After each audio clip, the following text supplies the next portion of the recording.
INFODEMIC 101, Inoculating Against Coronavirus Misinformation. This presentation was adapted from a presentation provided by Andy Cattell to the League of Women Voters of Westchester, March 24, 2020. In this presentation, we are going to define what the problem is and the terminology associated with fake news and misinformation. You will have an understanding of why misinformation is so dangerous, and you will acquire helpful tools and techniques to help fight this information epidemic. In February of 2020, the WHO Director General said about coronavirus, "We're not just fighting an epidemic, we're fighting an infodemic. Fake news spreads faster and more easily than this virus and is just as dangerous." Back in December of 2018, Howard Schneider, the executive director for the Center for News Literacy at Stony Brook University, said, "The spread of false and misleading news is a national public health emergency that threatens the foundation of a society built on shared knowledge and values. The real solution requires transformative change, the realization that every student in America needs to be inoculated with a dose of news literacy before they leave middle school." Meet Holly. Holly just received an email from a friend with tips on how to prevent the coronavirus. Some of the tips she has heard of, like washing your hands and not touching your face, but one of the tips just did not sound right. The tips included drinking warm water to wash the virus from the stomach. Holly questioned the veracity of this claim. After searching, Holly found articles from Mother Jones and CNN, among other news outlets, that discredited the claim, and she did not share the email. Drinking warm water to wash the virus from the stomach has not been verified as being effective.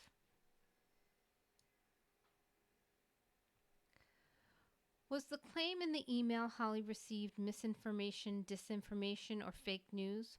Well, the answer is complicated. Prior to 2016, fake news referred to a specific type of misinformation. False stories that appeared to be news spread on the internet or using other media, usually created to influence political views or as a joke. Today, the broader term misinformation and disinformation is being used. Misinformation and disinformation are false information deliberately and often covertly spread to influence public opinion or to obscure the truth. These two terms are the ones we will be using going forward in this presentation. The reality is that misinformation is a complex and varied term. Scholars from organizations like the News Literacy Project break misinformation into 5 types.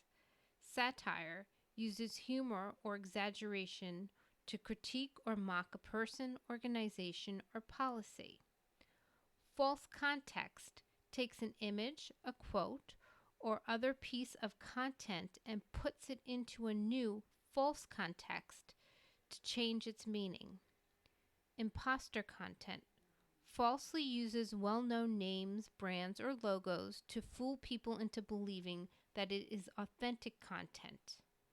Fabricated content is entirely made up and is designed to deceive you into thinking that it's real. Manipulated content is when something has been altered from the original, such as an image. Our challenges when it comes to misinformation are information overload. We are getting information pushed to us in email and text as well as traditional channels 24 hours a day. Speed has overtaken accuracy. Many of us are guilty of sharing information quickly without confirming the validity of the information. There is a blurring of the lines of opinion and fact, and we all struggle with overcoming our own bias. 40% of visits to fake news sites come via social media. Fake news spreads 6 times faster than real news. Adults over 65 shared nearly 7 times as many articles from fake news domains as people aged 18 to 29, reported in Science Advances. And recently, Pew Research reports that about half the public say they've been exposed to at least some made-up news and information related to the coronavirus. Some social media disinformation techniques are sock puppet, are fake accounts posing as people to influence, disrupt, or push news. A troll is a person who starts quarrels or upsets people on the internet to distract and sow discord by posting inflammatory and digressive, extraneous, or off-topic messages in an online community. Troll farm is a group of trolls. Bot is software automating likes, shares, and comments, and a botnet is a network of bots, often in the thousands. Here are some examples. Radio Free Europe provides accurate news in countries where a free press is banned by the government or not fully established. They reported that on February 5th, Russia's state TV Channel 1 had broadcast unfounded conspiracy theories blaming U.S. President Donald Trump or international corporations for the coronavirus. The report was broadcast on the main evening news show, watched by millions. The video link can be found at the end of this video. This is what a video flagged as misinformation looks like on Facebook, independently checked by PolitiFact. The video link can also be found at the end of this video. And in September of 2017, a video appeared in the wake of Hurricane Irma's passage through Florida, purportedly showing 3 sharks swimming through a flooded area of the city. This may all seem overwhelming, but there are things that you can do to educate yourself. Think critically to judge the reliability and credibility of the news report.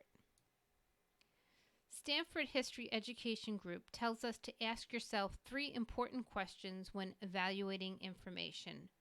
Who's behind the information? What's the evidence? And what do other outlets say? In a 2017 study about evaluating online information, 2 researchers sought to answer the question, who do you think would be best at discovering whether or not something from the internet is credible?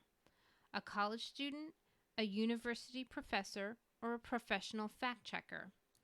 They found that while most college students grew up using the internet and faculty members were experts in their fields, professional fact checkers were able to analyze the credibility of an online resource with greater accuracy and more speed.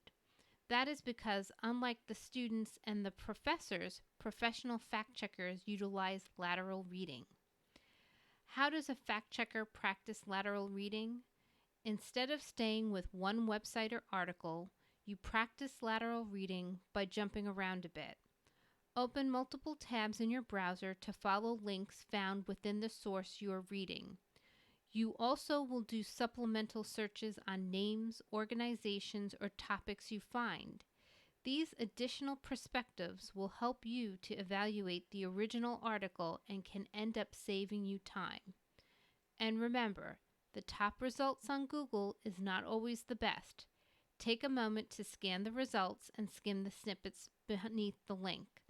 Just because a website looks professional or credible doesn't mean that it is. Sometimes you can find out more about a website by leaving the site itself. Mac users can use the Command F keyboard shortcut, and Windows users can use Control+F to search within an article for a name, group, or word. Right-click on a link to open in a new tab. When evaluating a news article, consider the standards of journalism: verification, sourcing, fairness, accountability and transparency, and context. So how do you tell fact from fake? Pause before sharing. Question content always. Check website addresses. Read beyond the headlines. Beware of politically framed content. Research whether other media outlets are reporting this. Pay attention to people mentioned and quoted, and practice lateral reading. Inspect images and logos. Verify content and accounts by checking sources, authors, and identities. Read the About Us section.